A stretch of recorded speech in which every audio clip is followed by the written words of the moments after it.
Milord, मैं ये साबित कर चुका हूं कि दामिनी एक गिरी हुई गिरे हुए वो लोग होते हैं जो अपने घर में पली हुई लड़की का बलात्कार करते हैं। गिरे हुए वो लोग होते हैं जो अस्पताल में पड़ी लाचार लड़की का खून करवाते हैं। उस लड़की का बलात्कार गुप्ता साहब के घर में नहीं हुआ और ना ही उसका खून हुआ है। उसने आत्महत्या की है और उसके लिए मैं अपने गवाह पेश कर चुका हूं। और मैं उन्हीं गवाहों से कुछ सवाल करना चाहूंगा मिलॉर्ड। Permission granted.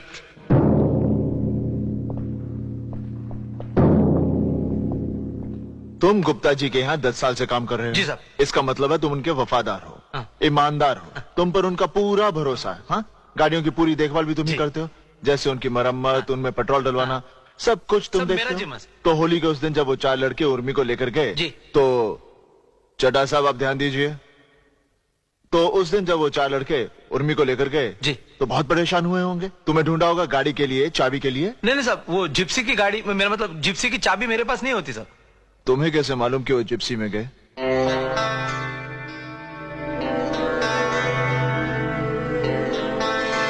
नहीं साहब, क्या बाद में मेरे को मालूम पड़ गया साहब।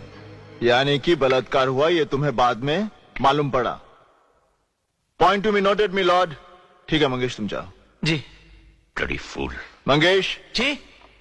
चड्ढा साहब, आप मंगेश को डांटना चाहते होंगे? हाँ? क्या? बड़बड़ कर रहे थे तो मैंने सोचा कुछ पूछना चाहते होंगे। नहीं। हाँ तो कदम साहब, उर्मी ने अपने हाथ में खत लेकर गला तो नहीं काटा होगा, और गला काटने के बाद वो अपने हाथ में खत नहीं रख सकती, तो इसका मतलब है खत किसी और ने रखा।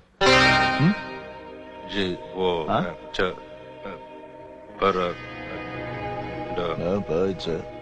चड्ढा साहब, आपको मोहब्बत की भाषा समझ में आती है? खैर, आपको तो वैसे कुछ सुनाई नहीं देता। मिलॉर्ड, सबसे बड़ी बात तो यह है कि उर्मी को लिखना नहीं आता था। उसके राशन कार्ड पर उसका सिग्नेचर नहीं, उसका अंगूठा है। और ये बात शायद उर्मी के कातिल नहीं जानते थे, जैसे कदम साहब और चड्ढा साहब नहीं जानते। क्यों चड्ढा साहब, गलत कह रहा हूं? योर ऑनर, अब मैं दामिनी के पति शेखर गुप्ता को बुलाने की इजाजत चाहूंगा। इजाजत है।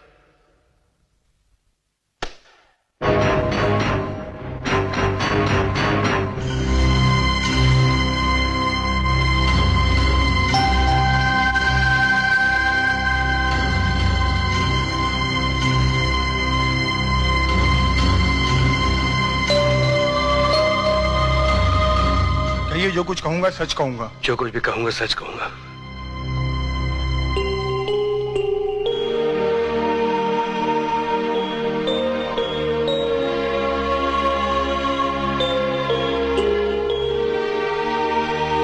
शेखर बाबू, क्या आप अपनी पत्नी से प्यार करते हैं? मैं ऐसे बेतुके सवाल का जवाब देना नहीं चाहता हूं। कमाल है मिलॉर्ड, मैंने तो एक बहुत ही सीधा प्रश्न पूछा है कि एक पति अपनी पत्नी से प्यार करता है या नहीं। क्यों चड्ढा साहब, कुछ गलत पूछा? नहीं? हाँ तो कहिए, आप करते हैं या नहीं? जी। क्या कहा? चड्ढा साहब, आपने सुना? नहीं सुना? देखिए चड्ढा साहब, और मुझे जरा कम सुनाई देता है, जरा जोर से बोलिए प्लीज। जी, मैं करता हूं। आंखें झुका के नहीं, अपनी पत्नी से आंख मिलाकर कहिए कि आप उससे प्यार करते हैं या नहीं।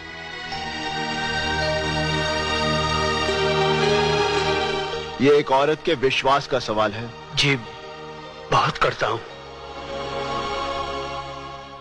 मिलॉर्ड, शेखर बाबू अपनी पत्नी से प्यार, सॉरी, बहुत प्यार करते हैं।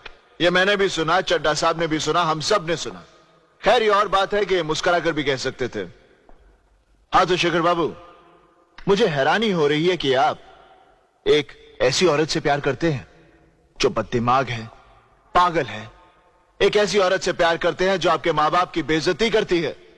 एक ऐसी औरत से प्यार करते हैं जिसने आपके घर की सुख शांति में आग लगा दी, और तो और वो आपसे नहीं, आपकी दौलत से प्यार करती है। एक ऐसी औरत जो गुप्ता खानदान की इज्जत को सड़क पे क्या बात कर रहे हो तुम? जो मन में तुम बोल देते हो। ये मैं नहीं कह रहा, ये तो आपके काबिल वकील चड्ढा साहब और आपके घर वालों ने दामिनी पर इल्जाम लगाया। गलत कह रहा हूं? नहीं ना? खैर छोड़िए, मैं भी जानता हूं ये लोग झूठ बोल रहे हैं। हाँ तो शेखर बाबू, आप ये बताइए कि होली के उस दिन जब आपकी पत्नी घबराई हुई आपके पास आई और आपको छत के ऊपर ले गई, जहां आपने उर्मी का बलात्कार होते हुए देखा, चड्ढा साहब आप ध्यान दीजिए प्लीज, तब आपने क्या किया?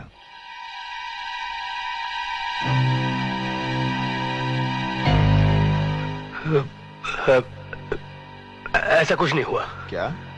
इसका मतलब है दामिनी झूठ बोल रही है? ये तो मैंने नहीं कहा। आपने क्या कहा? दामिनी कह रही है कि बलात्कार हुआ, आप कह रहे हैं बलात्कार नहीं हुआ। तो दामिनी झूठ बोल रही है। वो झूठ क्यों बोल रही है? अब वो झूठ क्यों? ऐसा कुछ नहीं हुआ। मैं कह रहा हूं ऐसा कुछ नहीं हुआ। तो इसका मतलब है दामिनी पागल है। बिल्कुल नहीं। चड्ढा साहब, आई एम सॉरी, आप सही कह रहे हैं। दामिनी बद दिमाग है, गिरी हुई औरत है, बिकी हुई औरत है। Stop this bloody nonsense! I am talking sense. Stop it! Stop it! Govind जी यहाँ आइए, आइए यहाँ। आपको मेरे पति से इस तरह बात करने का कोई हक नहीं। वो मेरे लिए गवाही दें या ना दें, उनकी मर्जी, लेकिन मुझसे इस तरह उनकी भगवान के लिए भरी अदालत में उन्हें इस तरह शर्मिंदा ना करें। उन्हें जाने दीजिए। आप अपने आप को समझती क्या है? हाँ, क्या समझती है अपने आप को? जी। मैं आपका गुलाम हूँ, नौकर हूँ, खरीद लिया आपने मुझे। हाँ, अरे तुम जैसे 2 टके की औरत को मैं अपने बाजू में आने ना दूं। गोविंद, एक लफ्ज भी और मेरी पत्नी से कहा तो। सॉरी दामिनी। मिलॉर्ड, देखा आपने, जब मैं पति से कुछ कहता हूं तो पत्नी को बुरा लगता है, और जब मैं पत्नी से कुछ कहता हूं तो पति चिल्लाता है। यह बात साबित होती है कि इन दोनों के बीच बहुत गहरा प्यार है, जो ऐसे नाजुक वक्त पर भी चट्टान की तरह मजबूत है। बावजूद इसके कि दामिनी ने शेखर के सगे भाई पर बलात्कार का आरोप लगाया, बावजूद इसके कि दामिनी शेखर के खानदान को कोर्ट में घसीट लाई, फिर भी शेखर दामिनी के खिलाफ एक लफ्ज सुनने को तैयार नहीं, क्योंकि वो तहे दिल से जानता है कि दामिनी जो कर रही है वो सही है, जो कह रही है वो सच है। और अब मैं वही सच शेखर बाबू की जुबान से सुनना चाहूंगा। शेखर बाबू, अब मैं आपसे और कोई सवाल नहीं करूंगा। मैं ये केस छोड़ रहा हूं, क्योंकि दामिनी को मेरी नहीं, आपकी जरूरत है। वो आपकी पत्नी है, आप ही उसके सब कुछ है। इसलिए फैसला आपको करना है कि उन 4 अपराधियों को बचाने के लिए आप अपनी मासूम पत्नी को सजा दिलाएंगे। यह फैसला आपको करना है, आपको।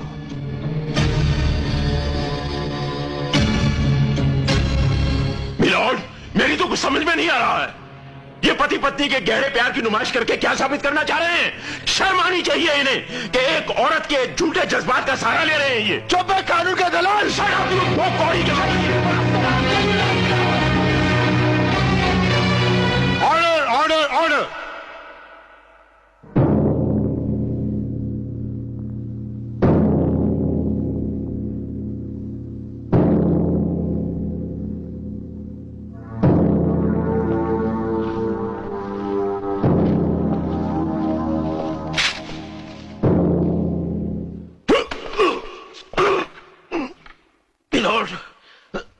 सडनली मेरी तबीयत खराब। मैं कोर्ट से दरख्वास्त करता हूं कि अगली तारीख कोई दे दिया। सर, मिस्टर चड्ढा की तबीयत खराब हो जाने की वजह से इस केस को मुलतवी किया जाता है। केस की अगली तारीख बाद में मुकर्रर की जाएगी।